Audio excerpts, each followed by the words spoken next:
Bonjour, ici encore une fois Denis Archambault. Je vais vous montrer aujourd'hui quelques autres pièces de la fabrication du campeur. En fait, c'est des pièces de bois qui sont collées à l'intérieur des structures qui vont être manipulées de façon à alléger leur poids.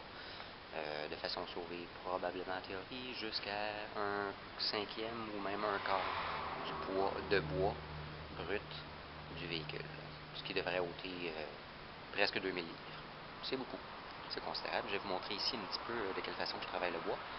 J'avais des morceaux aussi que j'ai tout simplement sculptés, que j'ai marqués à des points plus ou moins stratégiques. Ceux-là ne sont pas nécessairement très structurels, ils servent seulement à maintenir une distance entre deux parois de plaqué. Donc, ils n'ont pas besoin d'être creusés à des endroits particuliers, mais tout simplement, j'ai aligné une ligne à mon centre de matériel. Ensuite, j'ai mis des lignes de coupe en sens perpendiculaire, en laissant l'espace entre chacun des morceaux de bois pour être sûr qu'il y ait quand même un certain support de compression entre les deux parois pour empêcher que le morceau torde une fois qu'il soit sculpté. Je vais vous en montrer un petit peu plus loin les outils avec lesquels j'ai percé. Une scie cloche, tout simplement, qu'on perce à l'intérieur avec un trou d'alignement. En fait, on a percé jusqu'à l'autre côté. Dans certains cas, je vais percer au complet d'un bord à l'autre du matériel. Je vais vous montrer un petit peu plus tard qui est percé d'un côté à l'autre. Des mèches de routeur, de rotor pour creuser.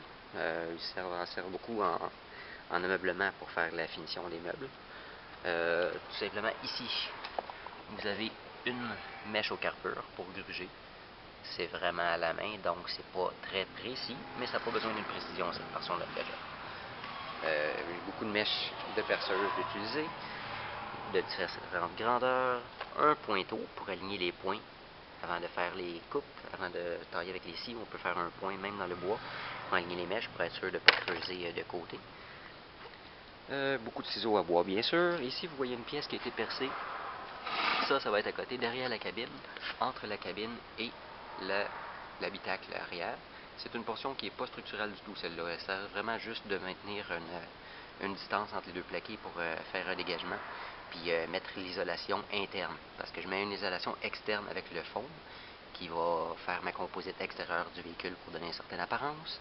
Et à l'intérieur de mes parois de bois, je vais mettre du monomousse, c'est de la mousse gonflante, qui sert à isoler, puis qui scelle les parois en collant tout en même temps. Donc j'ai allégé le bois ici pour mettre la mousse à l'intérieur. La mousse va remplir ces trous-là une fois qu'elle va faire expansion. Puis en même temps, le bois va avoir sauvé quand même quelques livres juste pour déjà ce morceau de panneau de bois-là. Vous voyez, dans le bas ici, ça va être à côté, à la hauteur des pare-chocs des automobiles. Celui-ci, je le sculpte pas du tout, parce que si jamais il y a un impact avec les autos, il ne faut pas qu'il risque de tordre. Parce que ici, comme ici par exemple, il n'y a pas épais de bois, ça pourrait craquer aisément avec un contact avec un automobile. Ici, c'est tout simplement un rembourrage pour redonner une épaisseur, pour combler les trous, parce qu'à l'avant de l'habitacle, proche du bumper, du pare-choc, j'ai des pièces qui sont en angle, puis j'ai pas besoin d'avoir une pièce structurelle très forte dans cette zone-là, parce que c'est pas elle qui va servir de pare-choc. Il va y avoir un autre objet qui va être à l'avant de ça. Un autre ici qui est sculpté. La même chose pour alléger. Ça n'a pas énormément de poids pour chacun des morceaux de bois, mais au total, ça allège le véhicule de beaucoup. Le morceau que je viens de vous montrer va être appliqué sur la façade de ce morceau-là ici. Le petit morceau qui était très creusé va être devant là. Ça se rapproche proche du coin avant du véhicule ici, qui est le bas du véhicule. Sauf que le morceau va être en dégagement, va être en retrait dans cette zone-ci. Il va y avoir une portion d'isolant ici qui va être faite à partir du foam de la composite, qui va me servir de bumper en même temps, puis qui va donner une zone tampon si jamais il y a un impact pour ne pas aller directement entrer en contact avec ce petit morceau de bois-là que vous voyez qui a été percé dans plusieurs sens. Celui-là ici, qui a été percé dans plusieurs sens, mais lui, il ne sera pas soumis directement aux impacts. Puis en plus, il y a un plaqué sur le côté ici pour donner une paroi d'absorption avant même d'atteindre celui-là. C'est rigide comme paroi, mais ça absorbe quand même une bonne portion des impacts possibles. Mais c'est une absorption qui n'est pas par déformation, c'est une absorption vraiment par choc. c'est pas recommandable pour les automobiles, mais c'est un vélo.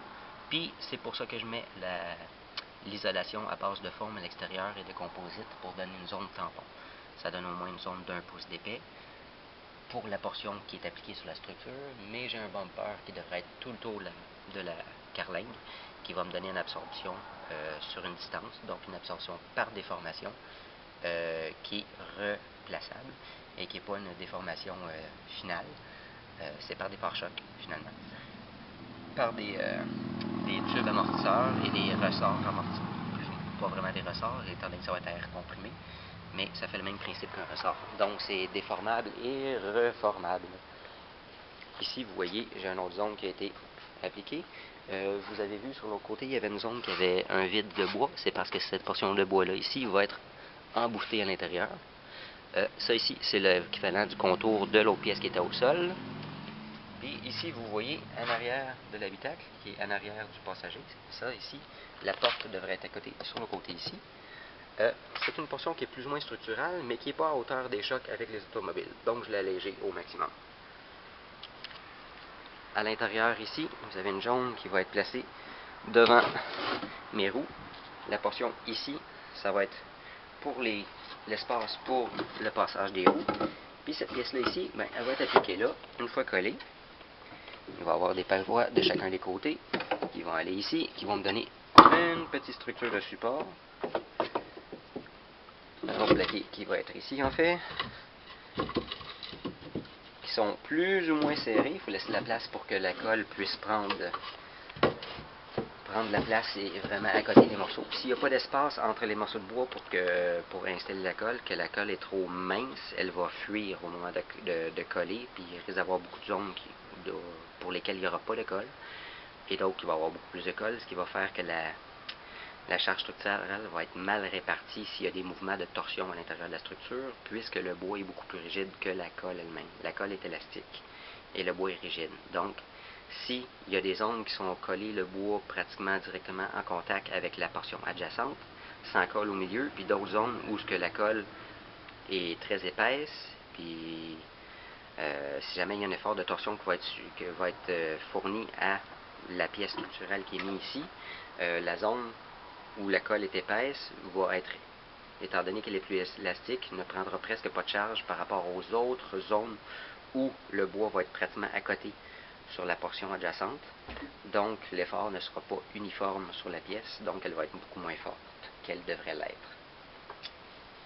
Ici vous voyez à l'intérieur c'est troué. Il va y avoir l'autre morceau qui va aller sur le dessus, que lui, il n'y a à peu près aucun effort structurel à soutenir, autre que, si possible, une compression dans ce sens-ci par un impact extérieur. Pour le reste, c'est la portion du siège qui va être à côté dessus. Ça ne devrait pas être pesant à une personne. Il ne devrait pas avoir d'autres choses non plus de charger dans cette zone-là, donc ça n'a pas besoin d'un effort, d'une force structurelle considérable. Ici, vous pouvez voir à l'avant de mes deux longerons, vous avez une petite fente ici, et vous avez une fente là. Il y a de la colle ici, c'était pas prévu, mais c'est pas grave, ça remplit un petit peu, puis je peux le gratter pour l'ôter. Mais le but de ces zones-là ici, c'est qu'à l'intérieur de ma structure, comme à l'intérieur de celle-ci, ben, je vais pouvoir la remplir avec du fond monomousse, qui va me donner en même temps une certaine rigidité on peut dire en torsion, qui va empêcher la torsion des piliers en donnant une force en compression entre chacun des parois latérales, entre chacun des laminés. Même chose de l'autre côté, et même chose dans les beaux petits longerons aussi qui sont au-dessus, oups, excusez pour la lumière, qui sont au-dessus de l'habitacle et collés sur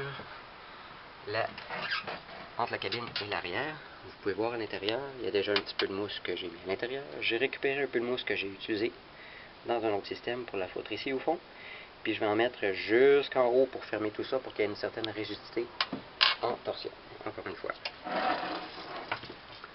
La même chose ici. Vous voyez un autre espacement. Ah non, elle est bouchée. Bizarre.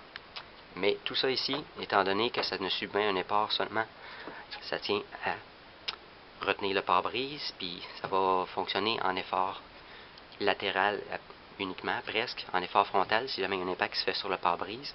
le bois travaille sur toute sa longueur, puis c'est en compression. Donc ça n'a pas besoin d'une force énorme, ça n'a pas besoin d'une structure énorme pour maintenir le peu d'effort qu'il peut y avoir sur le pare-brise. Un orignal, juste quelques centaines de kilogrammes. C'est pas gros. Fait que donc ces morceaux de bois là ici, je vais les percer comme j'ai fait à l'autre morceau ici au sol. Et je vais les percer autant que celui-là pour le morceau du dessus. Puis celui en dessous, je vais le percer comme l'autre ici, mais pas de bas, pas jusqu'en dessous, étant donné que quand je vais mettre du foam à l'intérieur, je veux pas qu'il me coule en dessous pour la tête et qu'il y ait du foam monomousse partout. Fait que ça aussi, ça rajoute un petit peu de poids pour le foam, mais c'est de l'isolation qui est thermique, ce qui est toujours commode parce qu'on a de l'hiver ici, puis c'est fait, le campeur va être fait pour servir 4 saisons totalement, hiver comme été. Fait que c'est bon qu'il soit isolé le mieux possible. Puis en faisant les trous dans le bois, comme j'ai fait ici, ben je vais sauver quand même une bonne cinquantaine de livres juste sur la grosseur de cabine ici. C'est déjà beaucoup.